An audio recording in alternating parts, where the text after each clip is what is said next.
à Neuilly-sur-Seine. Au bout d'une impasse privée, un hôtel particulier de 160 mètres carrés avec jardin, à l'abandon. La demeure est délabrée. Cela fait des années qu'elle est inoccupée. Les voisins que nous rencontrons nous confient leur incompréhension. Oui, c'est pas nouveau, il y a 25 ans que c'est comme ça. C'est une situation tout à fait tellement unique, inouïe, inexplicable. On est vraiment dans une situation abracadabrantesque. Une maison sans locataire qui n'a jamais été mise en vente. Sa valeur, plus d'1,5 million d'euros. Et la propriétaire possède un autre immeuble en plein Paris, dans un quartier très recherché. 5 étages, 250 mètres carrés, inoccupé depuis 13 ans. Pourquoi ces habitations sont-elles vides? Nous avons trouvé l'une des adresses de la propriétaire, avec l'espoir de l'interviewer. En vain. Personne. Nous interpellons son avocat à la sortie d'une audience. Quelles sont les raisons de votre cliente, maître, à laisser cet immeuble vide? Vous voulez pas répondre à la presse? Juste une réaction, maître. En Île-de-France, il y aurait 7 millions de mètres carrés de bureaux vides. C'est là que nous interpellons les grandes entreprises qui les possèdent. Je n'ai rien d'autre à dire, je suis désolé, mais il faut qu'on commence notre réunion d'analyse dans 1 minute. Beaucoup refusent de s'exprimer à ce sujet. Mais à Marseille, l'un d'entre eux accepte de témoigner. Monique est enseignante à la retraite. Elle possède cet immeuble familial dont elle a hérité il y a 14 ans. Elle en loue tous les appartements. Il y a 1, 2, 3, 4, 5, 6 appartements. Ensuite, il y a une maison qui a été divisée en 2, donc ça fait 8. Et il y a la petite maison à côté qui doit être refaite parce que bon, elle ne correspond absolument plus aux normes actuelles.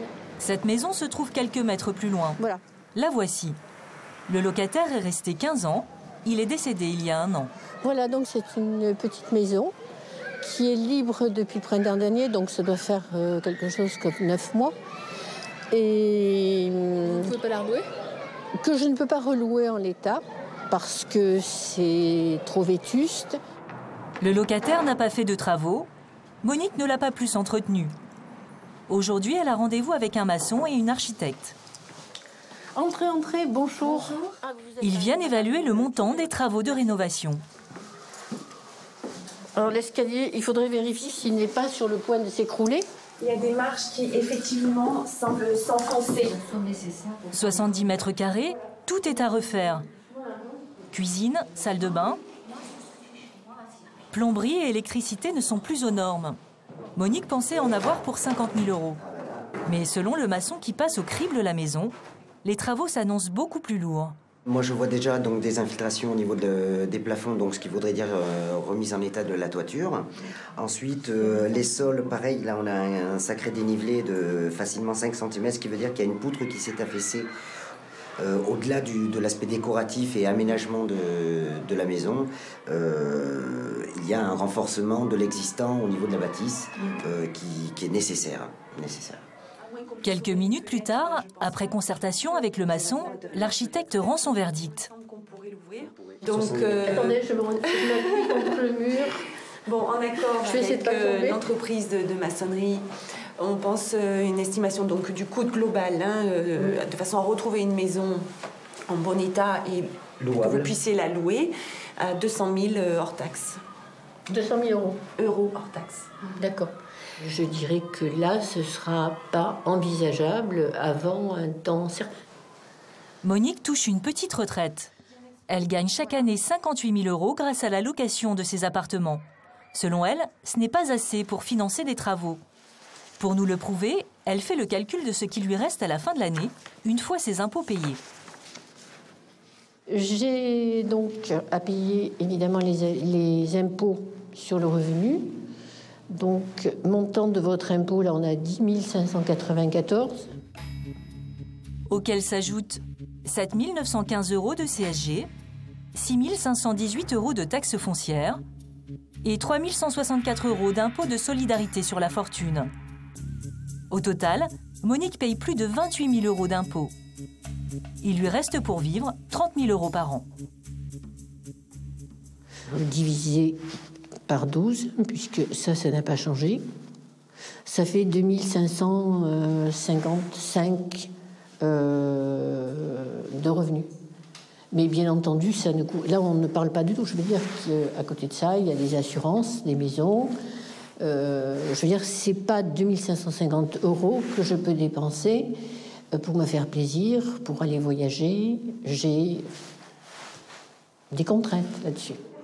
Monique pourrait revendre sa maison, mais elle veut, dit-elle, la léguer à son fils. Surtout, elle devrait payer à la revente une taxe de 30 % sur la plus-value, ce qu'elle refuse. Pour cette maison-là, alors, ça signifie quoi? Qu'elle va rester vide? Elle va rester fermée, oui. À moins que je trouve une autre solution. Cette année, Monique va devoir payer une taxe sur les logements vacants, environ 300 €. C'est jamais énorme, hein? Mais les petits ruisseaux, vous savez, font les grandes rivières. Alors, et inversement, d'ailleurs, je dirais qu'à force de prendre toujours au même contribuable, finalement, ils n'auront plus rien et ils seront de toutes petites rivières complètement asséchées. Comme Monique, en France, 87 000 propriétaires s'acquittent d'une taxe sur les logements vacants. Mais nous avons découvert que certains particuliers recourent à des stratagèmes pour y échapper. Cette fois-ci, nous sommes à Clichy, dans la banlieue parisienne. Nous rencontrons Françoise, une propriétaire qui souhaite rester anonyme. Elle possède un 3 pièces de 45 mètres carrés, en parfait état, mais inoccupé.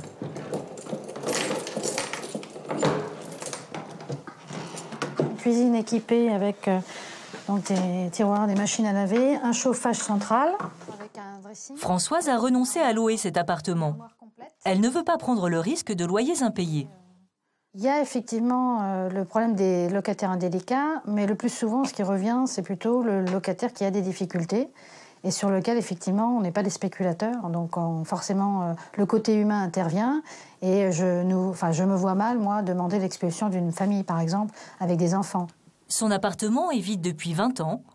Pourtant, Françoise ne paie pas la taxe sur les logements vacants. Son astuce, occuper 30 jours consécutifs par an son logement vide. C'est légal. C'est ce que fait Françoise, qui vit et travaille en province. J'ai organisé ma vie pour pouvoir effectivement réinvestir à nouveau régulièrement cet appartement. C'est-à-dire?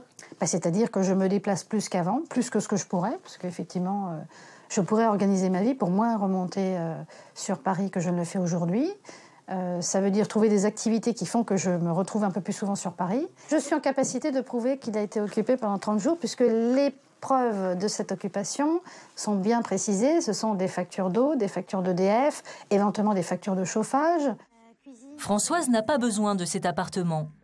Elle le revendra, dit-elle, dans 3 ans, avec l'espoir de multiplier par 10 sa valeur par rapport au prix d'achat.